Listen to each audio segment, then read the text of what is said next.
Hello everyone, welcome to EduTap and welcome to the Finance 360 degree session. So today's session is going to be the very important session as we are going to discuss the report on trend and progress of banking in India 2023-24 that is recently released by the Reserve Bank of India, and this report is even mentioned in your syllabus, so you know that how important this report is. So good morning everyone and welcome to today's session. So just at the end of the 2024 year, you can understand that there are the reports that the RBI is releasing, and these reports are very important from the examination perspective. So good morning Sarish, good morning Bhavani, good morning Captain. So good morning and welcome to the session everyone, and today we will have the discussion on the highlights of this report. So we will discuss the most important points from this report in today's session. That is going to help you in understanding the report, that will help you in getting the overall idea regarding the report.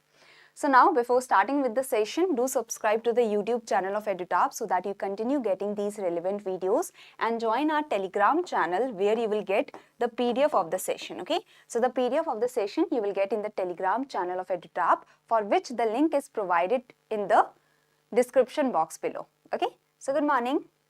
And let's start with the report on trend and progress of banking in India. That this is a very important report from the RBI Grade B perspective, from the examination perspective. And Reserve Bank of India has released this report on 26th December. That is very recently the RBI released the report on trend and progress of banking in India. Okay, so we will discuss the highlights now. First of all, in compliance with Section 36(2) of the Banking Regulation Act of 1949, so RBI releases this report on trend and progress of banking in India in compliance with the Banking Regulation Act of 1949. Okay, so it's not like that RBI RBI release it just for the sake of releasing a report. It is actually a compliance that the RBI has to follow. Okay. Next is that this report presents the performance of the banking sector, that is including the commercial banks, the cooperative banks and the non-banking financial institutions. So this report presents the overall performance of the banking sector and includes all the institutions that provide the credit or that take the deposits. So it includes the performance of the NBFCs, it includes the performance of the commercial banks and the cooperative banks. Okay.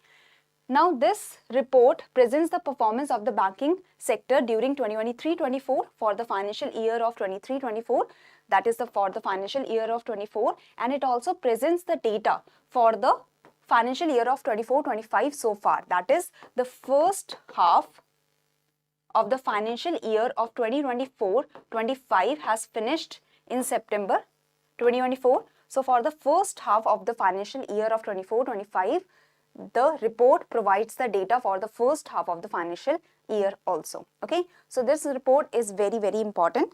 Now let's understand the highlights that is related to the scheduled commercial banks. So first of all, robust credit growth led to the expansion of the consolidated balance sheet of scheduled commercial bank during 2023-24. So what has happened that the combined balance sheet of the scheduled commercial bank has seen a growth. There is expansion that has happened in the combined balance sheet of the scheduled commercial bank. That means their activities has expanded during the 2023-24.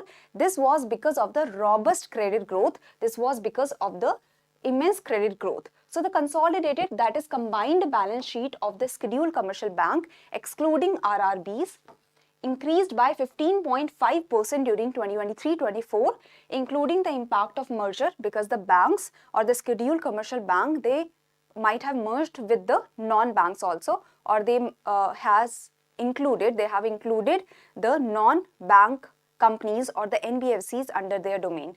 Let's say that there is the SDFC bank that has included or that has assimilated, that has merged with the some NBFC of the SDFC. Okay, so that means the deposits or the credit of the NBFC has also come in the balance sheet of the SDFC bank. So if we see the consolidated balance sheet of the scheduled commercial bank excluding the regional rural banks, this increased by 15.5% during 2023-24 as compared with 12.2% during the previous financial year, that was 2022-23. On the asset size, now can you tell me that the credit is the asset of the bank or liability of the bank? Credit is the asset of the bank or liability of the bank? Anyone? Any idea? The credit, it is the asset of the bank, right? Because the banks are giving the loan, and the banks are getting the interest on the loan, okay? So the credit is the loan is the asset of the bank.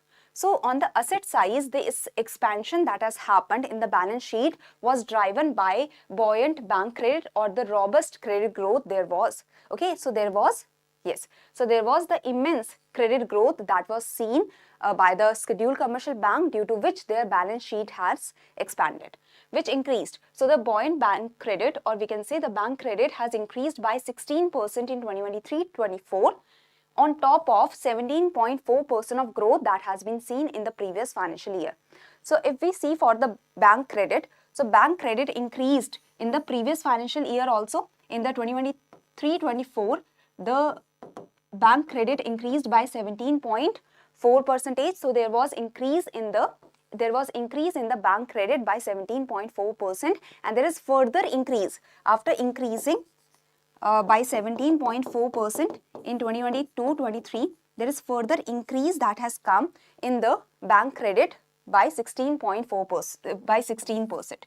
So this percentage is the growth that has happened in the bank credit over and above the 17.4%, okay?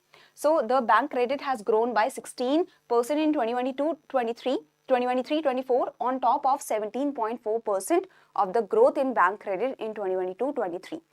As well as the investment, the scheduled commercial bank investment also grew by 11.6%. So there is the growth that has happened in the investment also for the banks. In the deposits also there is the growth that you can see. So this is the credit, deposit and investment, that is the percentage of the growth that has happened in the deposit, credit and investment. The credit, the bank credit for the scheduled commercial bank has increased by 16%, or there is the growth in bank credit by 16% over and above the growth that was seen in the financial year of 2022-23. That was 17.4%. There is growth in the deposits also. There is growth in the scheduled commercial bank investment also, okay? And investment and the loans or the credit that the bank is giving is the asset for the bank, while the deposit, it is the liability of the bank, because bank has the obligation to return the deposits. So deposit come in the liability side, while the loans and the investment come in the asset side. So these are the percentages that are very, very important, and I hope you will keep in mind, okay? Now coming to the next point, that is CRAR. Any confusion till now, anyone, in the percentages in the consolidated balance sheet? Now coming to the capital to risk weighted asset ratio. Now when the bank is giving the loan, this loan is what? This loan is the asset of the bank. The loan is the asset of the bank. But what if the loan is not returned? What if there is default that is done by the borrower? So there is some risk attached to the loan that is given to the MSMEs, that is given to the farmers, that is given to the corporates. So there are some risk attached, okay? Maybe the loan that is given to MSMEs have 20% of the risk. The loan given to corporates, let's say, have 15% of the risk. Loan given to farmers have 25% of the risk. So there are different risks that are attached to different loans that are given by the bank. On the individual basis also, on the credit rating also, on the basis of credit rating also, there are different risks that are attached with the different loans. So there are the risk weighted asset, and against the risk weighted asset, there is the capital that the bank has to maintain. Okay, so this is the capital to risk weighted asset. Against the risk weight of the asset, against the risk of the asset, against the risk that the bank is taking, the bank has to maintain some capital so that the bank is able to tackle the distress kind of situation if the defaults are happening, okay? So this is the capital to risk weighted asset ratio. So the capital to risk weighted asset ratio of the scheduled commercial bank was 16.8% at the end of September 2024, that is at the end of the first half of the financial year 2024-25. So at the end of September 2024, the CRAR of the scheduled commercial bank was 16.8%, with all the bank groups meeting the regulatory minimum requirement. So anyone knows that what is the minimum regulatory requirement of the CRAR? What is the regulatory minimum requirement of the CRAR? Plus, do tell me that what is the capital conservation buffer also. So what is the minimum requirement of the CRAR for the banks? It is 9% plus the capital conservation buffer, that is there is some buffer, extra buffers that have to be kept, that is 2.5%. Okay. So in the report it is mentioned that the minimum capital to risk weighted asset ratio requirement for the banks in India is set at 9%, 11.5% if we include the capital conservation buffer also, then it is 11.5%. So the CRAR requirement is 9% plus the capital conservation buffer of 2.5%, so that is 11.5%. Now in the CRAR, that has to be kept of 9%. That is the capital against the risk weighted asset, it has to be kept at 9%. So the capital can be the tier 1 capital, that is liquid capital, or the tier 2 capital. Tier 1 capital consists of common equity tier 1 capital, that is the reserves that the bank has, the undistributed profit that the bank has, or the money that the bank has. The liquid, most liquid assets are the common equity tier 1. Or in the tier 1 there is also the AT1 bonds of the bank. Then there is the tier 2 capital, that is the physical assets of the bank, we can say, okay, or not so liquid capital. So CRAR consists of tier 1 capital, that is the liquid capital, it is the liquid capital. Tier 2 capital is not so liquid capital, okay. Tier 1 capital consists of CET1 and the tier 1 capital consists of the AT1 bonds, okay. Now the CET1 is 5.5%, that is the banks have to keep at least 5.5% of the common equity tier 1 and 1.5% of AT1 can be kept and 2% of tier 2 capital. So 5.5 plus 1.5 plus 2% is total 9%, and plus there are some 2.5% of capital conservation buffer that the bank has to keep, okay. So any confusion in this? Any confusion in this? So it is written that the tier 1 capital requirement, the minimum capital requirement in the tier 1 is 5.5% plus 1.5%, that is 7%. So in the tier 1 there is the minimum capital requirement that is set at 7%, both 1 percentage point above the Basel III requirements, okay. So this is the idea that for the tier 1 there is the minimum capital requirement of 7%, okay. So this is the idea. Any confusion anyone has in this? So now the banks have to maintain the CRAR of 9% plus 2.5%, that is in total 11.5% of CRAR the banks have to maintain. But the banks are actually maintaining 16.8% of the capital against the risk weighted asset. So this is a good news for the banking structure of the country, that the banks are very resilient. The banks can handle the distress kind of situation at a greater level because banks are maintaining good capital against their risk weighted asset, okay. Now all the bank groups are meeting the regulatory minimum requirement. It's not like that only the public sector banks or only the private sector banks are maintaining the CRAR requirement, but even the foreign banks and all the category or all the bank groups are maintaining the minimum CRAR requirement, okay. Now let's see, now this is for the September, at the end of September 2024. Now at the end of March 2024, that is at the end of the financial year of 2023-24. So for the financial year of 2023-24, that is at the end of March 2024, what was the CRAR that the banks were able to keep? So the banks were able to keep the CRAR of 16.9%. So at the end of March 2024, that is at the end of financial year of 2024, all the bank groups remained well capitalized. They had good capital against the risk weighted asset. Although the CRAR of the scheduled commercial bank moderated, that is it decreased by 0.3%, that is by 30 basis point. The CRAR of scheduled commercial bank has decreased from the financial year of 2022-23, that is at the end of March 2023. There was the CRAR of 17.2%, but at the end of March 2024, that is in the financial year of 2024, 2023-2024, the CRAR dropped to 16.9%, but this 16.9% is still higher than the 11.5% of the minimum requirement. Okay, so this is the idea. As well as the tier 1 capital, you can see, stood at 14.8%. So the tier 1 capital that the banks are maintaining is very high, and that is good because the banks have good liquid capital to handle the distress kind of situation. So for public sector banks, for private sector banks, for foreign banks, all these entities, they were maintaining the capital, they were maintaining good capital. So you can see all of them are meeting the minimum requirement, as well as they are keeping higher capital against the risk weighted asset as per the minimum requirement. Okay, any confusion here, anyone? So at the end of March 2024, that is at the end of the financial year of 2023-24, all the bank groups remained well above the minimum capital requirement of 11.5%, and the CRAR of scheduled commercial bank has decreased by 30 basis point. That is, the CRAR of scheduled commercial bank has decreased by 0.3%, but still the capital against the risk weighted asset is still higher than the minimum capital requirement of all the SCBs. So this is the data for the SCBs combined, that is for the private sector bank, public sector bank and foreign banks combined. So this is the data. Okay, this is the current CRAR and tier 1 capital.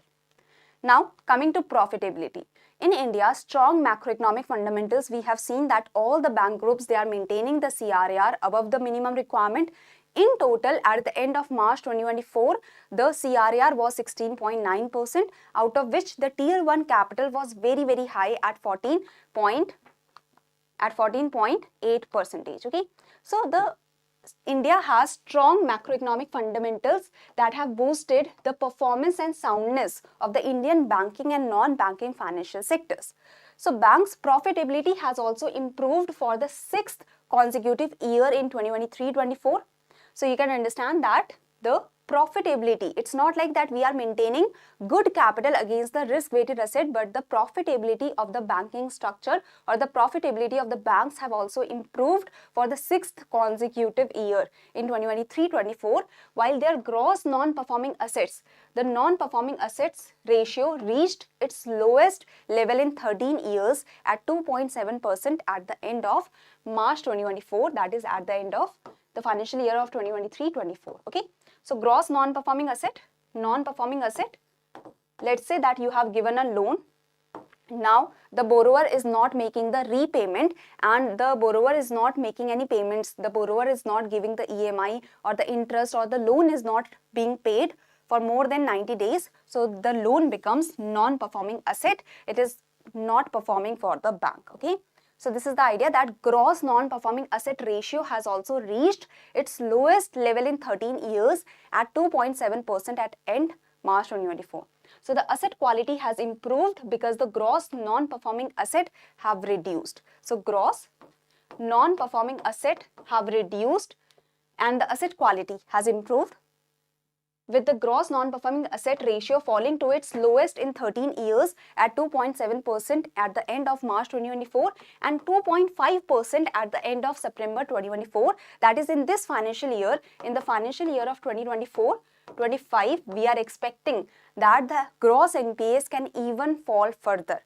But still, in the previous financial year of 23-24, we have seen the lowest in 13 years. Now, the bank's profitability rose for the 6th consecutive year in 2023-24 and continued to rise in the first half of the 2024-25, that is at the end of September 2024, that is the first half of 2024-25. See, the financial year starts from April. So financial year started from April 2024 and the first half was April 2024 to September 2024. So this was the first half of the financial year 2024-25. Okay. So at the end of September 2024, there were the higher returns on asset. So return on asset was 1.4%. So on all the asset, even the debt combined, the return was 1.4%. If we see on equity, if we see on shares, the return on equity was 14.6%. So this shows that there is the rise in profitability, and this has risen for the 6th consecutive year.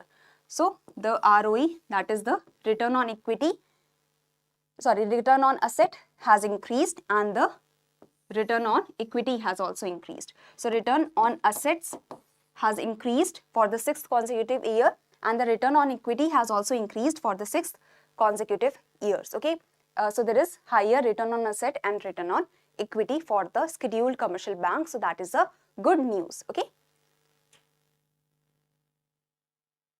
so this is the idea.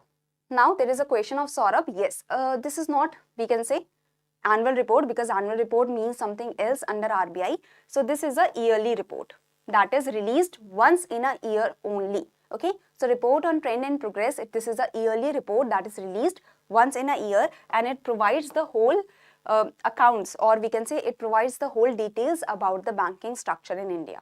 Now, till now, any confusion anyone has, because there are some terminologies, new terminologies that you might have heard, so that's why I'm taking time to move forward. Okay, so the financial year starts from April 2024. This is the current financial year that is going on, April 2024 to March 2025. Okay, so this is known as March 2025.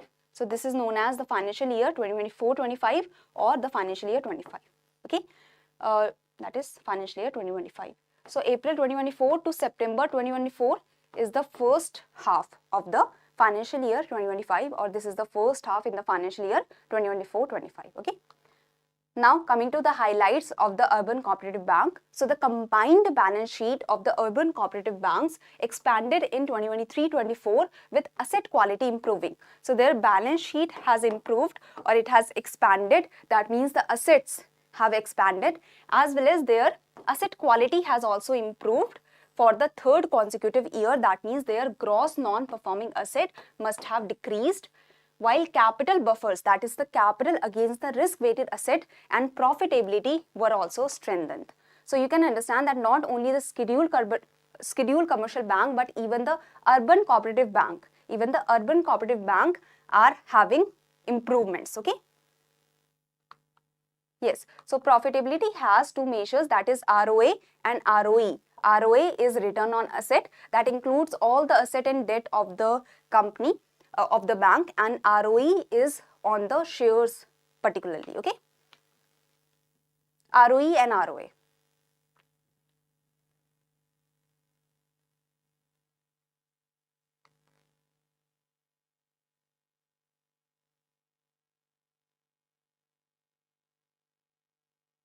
No, okay, Guru Raja, do not get confused. The data that was released in PIB was for the public sector bank only, but the data that we are currently seeing is for the whole of the banking system, public sector bank, private sector bank, foreign banks. Okay, I hope this is clear.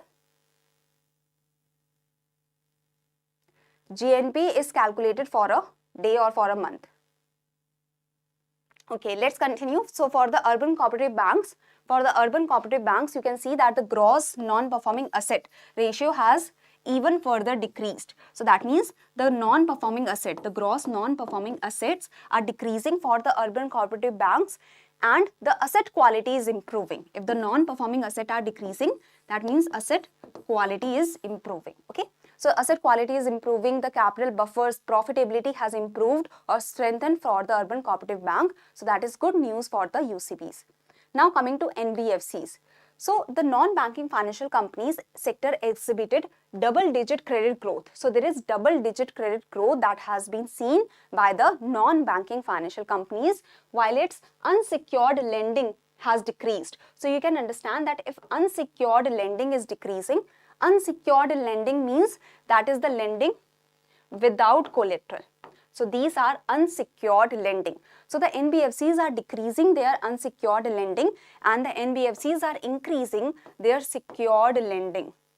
So that is a good thing for the NBFCs, because in the secured lending, at least if the loans are not being repaid, the NBFCs have the security to get the some amount of the money back, okay, or the whole amount of the money can be back through the security. Okay, so this security can be land, property, gold, and such. So secured lending has been increased by the NBFCs, while the unsecured lending, that is the lending without collateral, has been decreased by the NBFC. So this is the basic idea. I hope you have understood that the NBFCs have exhibited double-digit credit growth in which the secured lending has been contracted and in which unsecured lending has been contracted and the secured lending has expanded. Okay. Asset quality has improved further because the GNPA ratio, because the gross non-performing asset ratio has dropped to 3.4% for the NBFCs at the end of September 2024. Strong capital buffers kept the CRAR well above the minimum percentage. Now, who can tell me that for the NBFCs, what is the minimum percentage of the CRAR that the NBFCs have to maintain?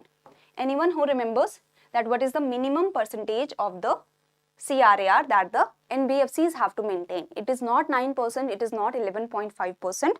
For NBFCs, it is very good. It is 15%. Okay, it is 15%. So here you can see that this is the minimum. This is the minimum CRAR that is required for the NBFCs, that is 15%. Okay, that is 15%. Now, the capital adequacy, if we see the capital to risk weighted asset ratio, this was 26.9%.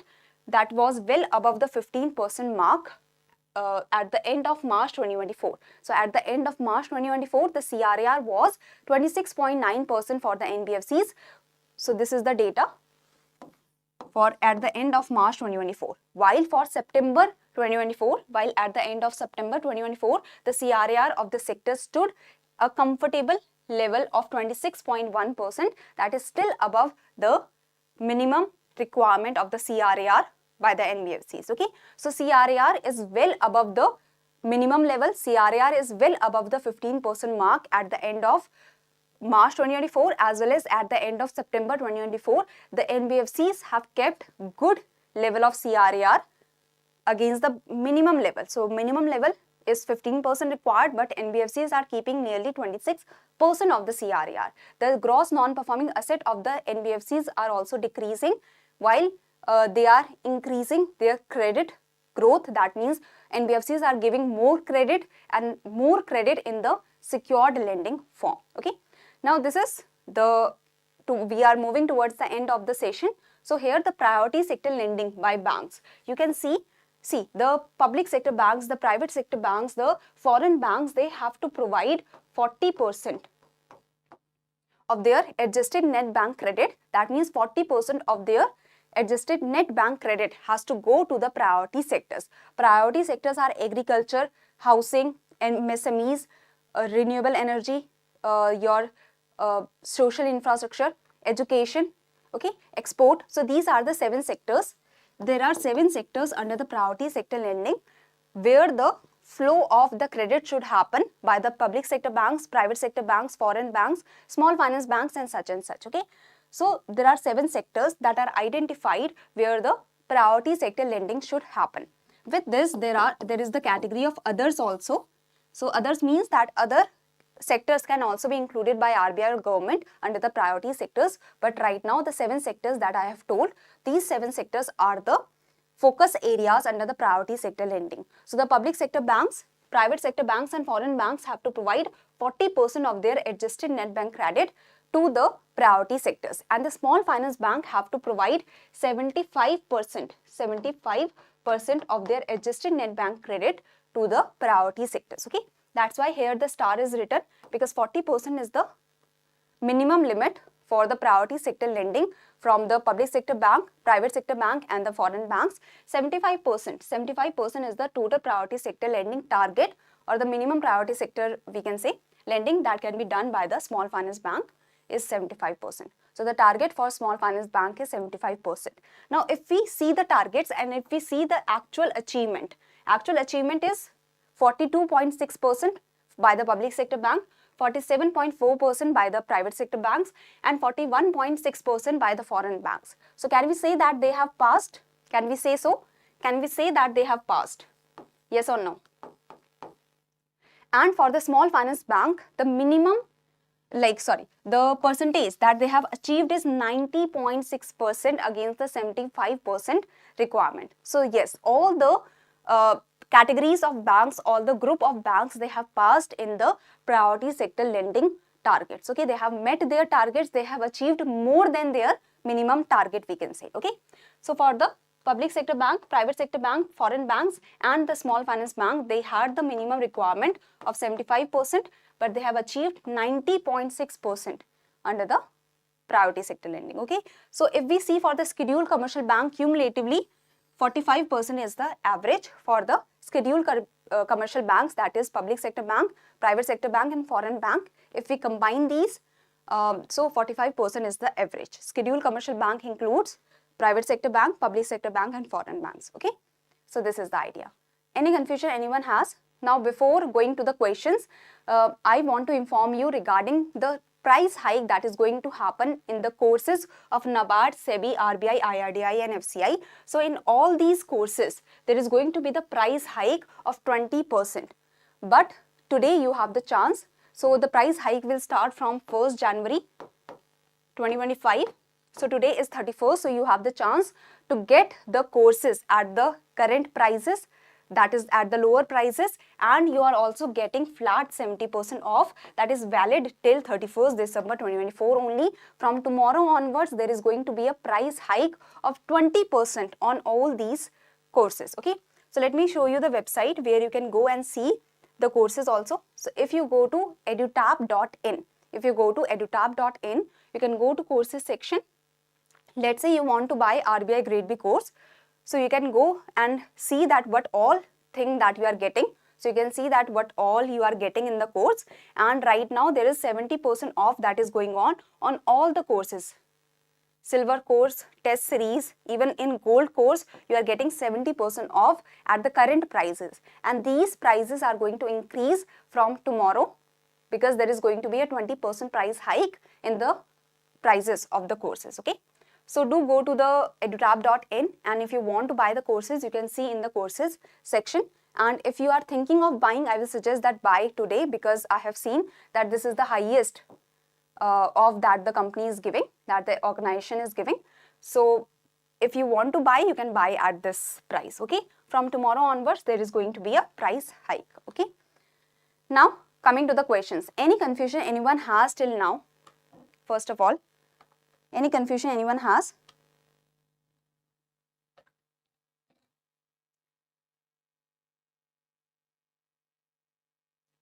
As our non-performing asset is low, so government can make more schemes which does not require collateral. The government can have such more schemes, but it also has to be kept in mind that the gross non-performing asset are lower right now. We don't want it to increase, and we should not be taking the risk that is not good for the country. Okay.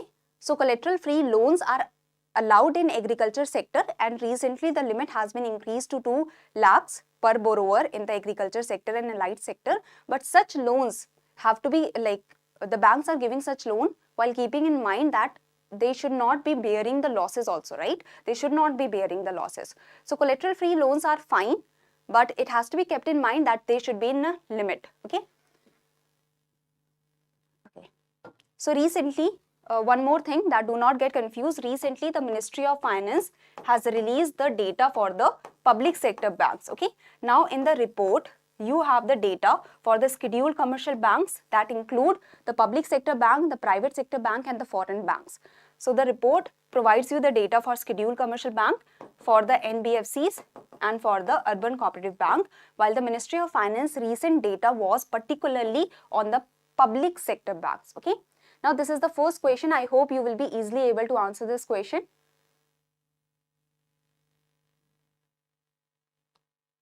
Okay. So sorry, I will check it and I will do drop the question in the comment section, because I do not remember it right now. I will have to check it. Okay. So do drop this question in the comment section. Any other questions anyone has? Okay. So if you have any further questions, you can write the questions in the comment section and I will try to answer these questions, okay, after the good research, so that there is no mistake that I make.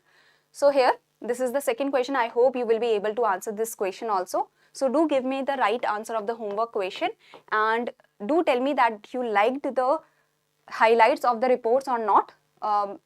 Do you want further changes? if any. Okay, and now the FSR, the Financial Stability Report, has also been released by the Reserve Bank of India. So I will be bringing a session on that also by the end of this week or by the starting of the next week. I will bring the highlights of the FSR also. Okay, so it was released yesterday, so I will also require some time to do the research on the highlights and such, but by the end of this week or by the starting of the next week, I will bring the highlights of FSR.